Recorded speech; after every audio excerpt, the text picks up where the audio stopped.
ആരോഗ്യവകുപ്പിന്റെ healthy Kerala field campaign വാഹന യാത്ര പുത്തഞ്ചിറയിൽ ഫ്ളാഗ് ഓഫ് ചെയ്തു. Vellangallur block panchayat president Valsala Babu flag off നിർവഹിച്ചു.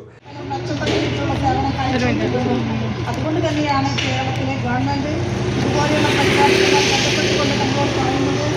ജീവിതവുമായി ബന്ധപ്പെട്ട കാര്യങ്ങളിൽ ആരോഗ്യരംഗത്തിനുള്ള ഏറ്റവും പ്രധാനപ്പെട്ട ആവശ്യങ്ങളെക്കുറിച്ച് മനസ്സിലാക്കിക്കൊണ്ട് ഇതുപോലെയുള്ള PHSകളും അടക്കമുള്ള സംസ്ഥാനത്തെ സർക്കാർ സ്ഥാപനങ്ങളെല്ലാം നല്ല രീതിയിലേക്ക് പ്രവർത്തിക്കണം.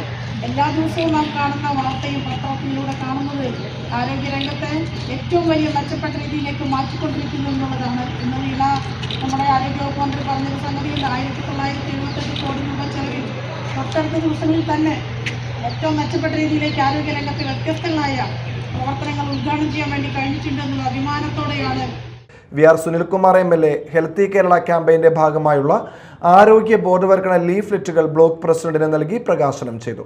പഞ്ചായത്ത് പ്രസിഡന്റ് രാജേഷ്, ബ്ലോക്ക് ആരോഗ്യ വിദ്യാഭ്യാസ ചെയർമാൻ സുജിത് ലാൽ, വെള്ളാങ്കല്ലൂർ ബ്ലോക്ക് പഞ്ചായത്ത് അംഗങ്ങൾ, പുത്തഞ്ചിറ ഗ്രാമപഞ്ചായത്ത് അംഗങ്ങൾ എന്നിവർ സന്നിഹിതരായിരുന്നു.